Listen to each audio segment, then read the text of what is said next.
Welcome back to Preparing for the Collapse Radio. It is good to have you here with us as we dig into another really crucial piece of the puzzle. That's right. Today, we are stripping away the modern conveniences, the beeping timers, the instant heat, the hum of the refrigerator, and getting right down to the absolute basics. We are, yeah. We are going back to the hearth today. It is probably the most fundamental skill set that we have, that we've learned. Before we strike that match, I have to say this right up front because it's important. If you think long-term about preparedness, this podcast is for you. Absolutely. This is where the theory meets the reality on the ground. So let's set the scene. Mm-hmm. And it's a scene most of us dread, right? The lights flicker Mm-hmm. and they go out. Mm-hmm. Maybe it's a storm, maybe it's a grid failure, who knows? Mm. You check the breakers, nothing. You look out the window, the whole street is just dark. And then that primal panic starts to creep A in. gnawing question. Yes. Wait, how am I supposed to cook dinner? It is a terrifying realization for the modern mind. We are so conditioned to the microwave, the electric range, all of it. When that hum of electricity stops, the kitchen just feels dead. Like a museum exhibit, yeah. Exactly. And that panic you mentioned, it comes from that sudden gut punch realization of dependency. 100%. The realization that you don't actually know how to feed yourself without a utility company. Yeah. But today, we are looking at a guide that says, no, the kitchen isn't dead, it's just sleeping. I like that. We're unpacking a fascinating guide. It's titled How to Cook Without Electricity When the Grid Goes Down by author Spiritwalker. And I love how Spirit, as he's called, frames this. He does. It's not a disaster manual, is it? It's more like a history lesson. Exactly. And that's what drew me in immediately. Spiritwalker's core idea is so simple, but it's profound. He says that electricity didn't make cooking possible. It only made it convenient. That's it. And that's such a sticky concept. We conflate convenience with possibility. We think, oh, I can't push a button, so I can't eat. We do. And he reminds us that fire and heat and patience that fed humanity for thousands of years. So the mission today isn't to scare you. It's to help you move from that fear into a state of remembering. Remembering how we've always fed ourselves. Yeah. I like that. Okay, so let's get into the mindset. Spirit talks about the psychology of grid-down cooking. Right. He makes this really interesting distinction. It's a shift in mindset. He does. He contrasts speed with rhythm. Our kitchens are built for speed. Dinner in 10 minutes, blast the heat, multitask. You're on your phone while you're stirring the pot. Exactly. But grid-down cooking, that's all built around rhythm. Which sounds a lot nicer, honestly. A bit more human. It does, doesn't it? When the electricity goes, the meals don't stop. They just slow down. And Spirit suggests that slowing down is actually a gift. If you know how to work with it. Right. If you fight it. If you try to force a wood fire to be a microwave, you'll just be miserable. You burn your food. Yeah. But if you embrace the rhythm, it becomes this grounding practice. And that seems to be the difference between panic and adaptation. Precisely. Spirit points out that the people who understand these methods, the ones we're about to talk about, they don't panic, they adapt, they eat. And because they're calm and fed, they become these anchors of calm for everyone else. That's the goal. To be the anchor, not the one needing the life raft. Okay, let's get practical. Let's get into the methods. And we have to start with the oldest technology there is. Method 1. Fire. The classic. But this isn't just, throw wood on a pile. Spirit has a very specific warning that I think trips up a lot of rookies. I think so, too. Most people imagine a roaring bonfire and just sticking a pot right in the flames. Yeah. And that is exactly how you ruin your dinner. He is crystal clear on this. You cook with coals, not flames. Okay, let's unpack that. Why are we avoiding the flame? Visually, that's where the heat seems to be. Well, flames are erratic. They dance around, they have hot spots, cold spots, and they're just too hot. They'll blacken the outside of your food before the inside is even warm. And all that soot. All that soot. But coals, those glowing red embers at the bottom, that's steady, radiating infrared heat. It's consistent. It's much closer to a stove burner than a wild flame is. So it's about patience again. You have to let the wood burn down to get the good stuff. It teaches you to wait. You respect the fire. You eat well. And, of course, you mentioned specific tools. You can't just use your flimsy nonstick pans on a fire. No, the plastic handles would melt in about 30 seconds. Exactly. He points to the heavy hitters, cast iron skillets and Dutch ovens. They're essential because they have thermal mass. They soak up that heat from the coals and distribute it evenly. So a Dutch oven is basically a prehistoric oven. That's a great way to put it. You can bake bread, roast meat, make stews, all with just coals. Okay, so that's the old school method. But what about the transition? I mean, not everyone's going to be building a fire pit on day one of a blackout. No, and that's where method 2 comes in, propane. Spirit calls this the transition fuel. I like that term. It implies it's not the final destination. Correct. It's familiar, it's clean. Think camp stoves, RV ranges. It's the bridge from your electric life to your off-grid life. Great for that initial shock period. But, and this is a huge but, in the guide, he warns that propane can be a trap. Because it is finite. You can't go out into the woods and harvest more propane. Once that tank's empty, it is just a heavy piece of metal. So the strategy is to use it sparingly. Exactly. Treat it like a buffer. It buys you time to set up your wood pile or build your solar oven. You don't burn through it all in week 1 trying to replicate your old habit. Got it. Use the easy stuff while you figure out the hard stuff. Oh. Okay, let's talk storage and stealth. Method 3 is charcoal. Charcoal is interesting. It's a very stable fuel. It's energy dense, easy to store.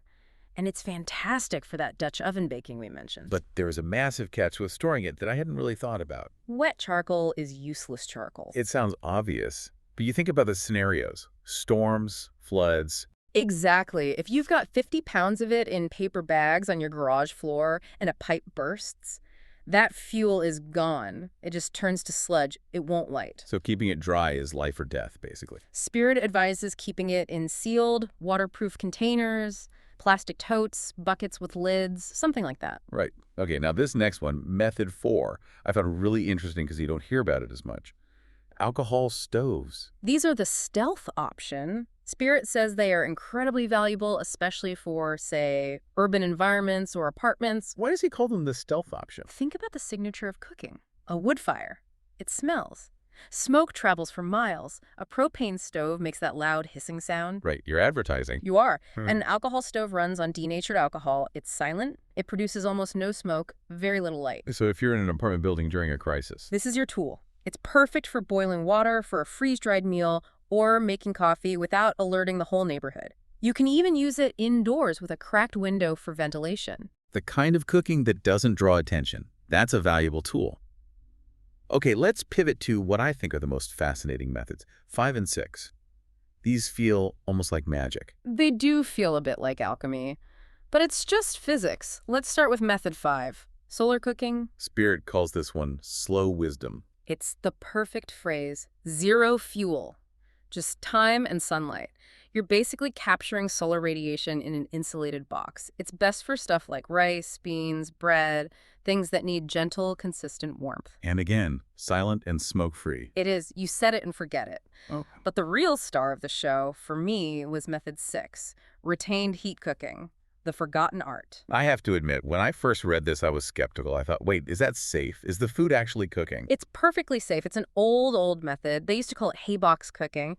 The idea is you bring your food, say a big pot of soup or beans, to a hard rolling boil on whatever heat source you have. Get it really hot all the way through. Piping hot.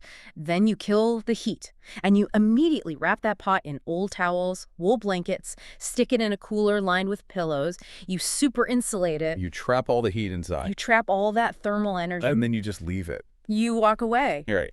For 4-5 hours, the heat you trapped continues to cook the food slowly. The temperature drops so gradually it stays in the cooking zone for hours. And the incredible part is that Spirit says he uses this method now, today, Yeah. with his electricity on. That's the detail that sold me.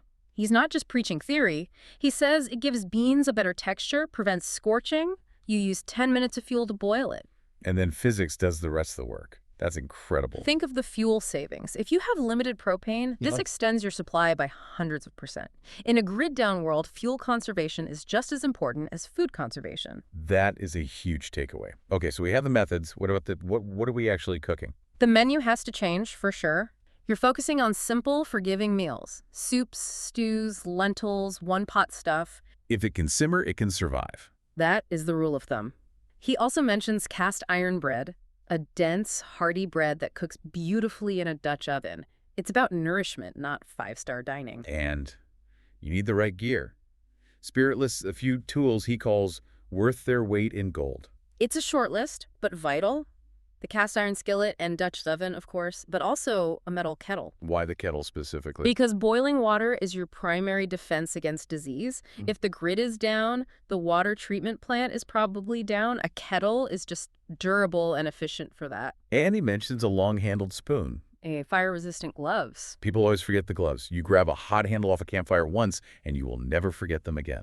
It's a painful lesson. And in a survival situation, a bad burn on your hand, it can get infected. There's no ER to go to. So a pair of $20 welding gloves is actually a medical investment. That's a sobering way to put it. Now, we're talking about all this gear, the cast iron, the survival stuff, and I realized you can actually find a lot of this at the Nomadic Enterprises marketplace. That's right. Nomadic Enterprises is the parent site for all this, and it's a full resource hub. I was looking through their listings. They've got the cast iron skillet sets, outdoor gear, camping stoves. I saw this 3-burner portable propane stove that looks like it could feed a whole family. And it goes beyond just cooking gear. They have a whole section for natural and alternative remedies. I saw organic elderberries, yarrow flowers, the kind of stuff you need for an apothecary. It really is a one-stop shop for homesteading and off-grid living. So if you're listening and thinking, I need to get my hands on this stuff, check out Nomadic Enterprises. It really shows that this is a whole ecosystem. Spiritwalker isn't just writing about cooking, he's teaching a complete lifestyle. Which is a perfect transition. We're looking at this PDF on cooking, but his work on the Forgotten Wisdom blog goes so much deeper. It does. I spent some time in the archives, and cooking is really just one pillar. What else stood out to you there? Well, there's an article on the winter apothecary. He teaches you how to brew the master tonic, fighter cider. Oh, fire cider.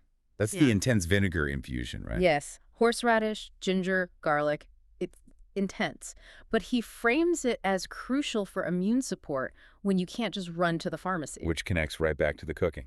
Then there's off-grid healthcare, beyond Band-Aids, and a whole series on building a 1-year prepper pantry on a tight budget. I saw that part 2 was what I'd do differently.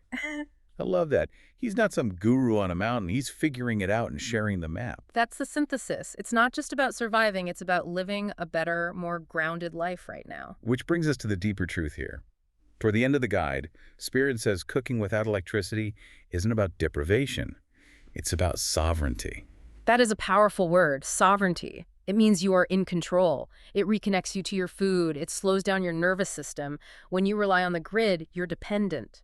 When you can cook with fire or the sun, you're free. And there was that quote, fire doesn't obey schedules. It responds to presence. That's the philosophical core. When systems fail, and they always fail eventually, the people who can feed themselves and feed others, they become the leaders. Not because they have guns, but because they have calm. They can sustain life. So here's the thought to leave you with. Spirit asked this directly, and I want you to really picture this. If the grid went down tonight, right now, would your kitchen still work? It's a confronting question. Look at your stove, your microwave. Are they just sculptures without power? And if the answer is no, he says that's not a failure, it's an invitation. An invitation to learn now. Try the retained heat method on a Tuesday night. Make your mistakes while the lights are still on. Because when the world goes quiet, you want to be the one gathering people around the fire, not the one wondering how to start it. Well said. Now, if you want to go deeper, if you want this knowledge on your shelf, in your hands, you need to check out the Preparing for the Collapse book series by author Spiritwalker Shikata. This discussion was directly inspired by the knowledge in those books. You don't want to rely on the cloud for survival info because the cloud evaporates without power. And the best part, there is a sale going on right now for the book series. We've put a link in the description. Don't wait until the internet is down to wish you'd bought the book on how to survive without it. Get it while the shipping lines are still running. Exactly. Go check out the link, visit Nomadic Enterprises, and start practicing that slow wisdom. Thanks for listening to Preparing for the Collapse Radio. Stay prepared. We'll see you next time.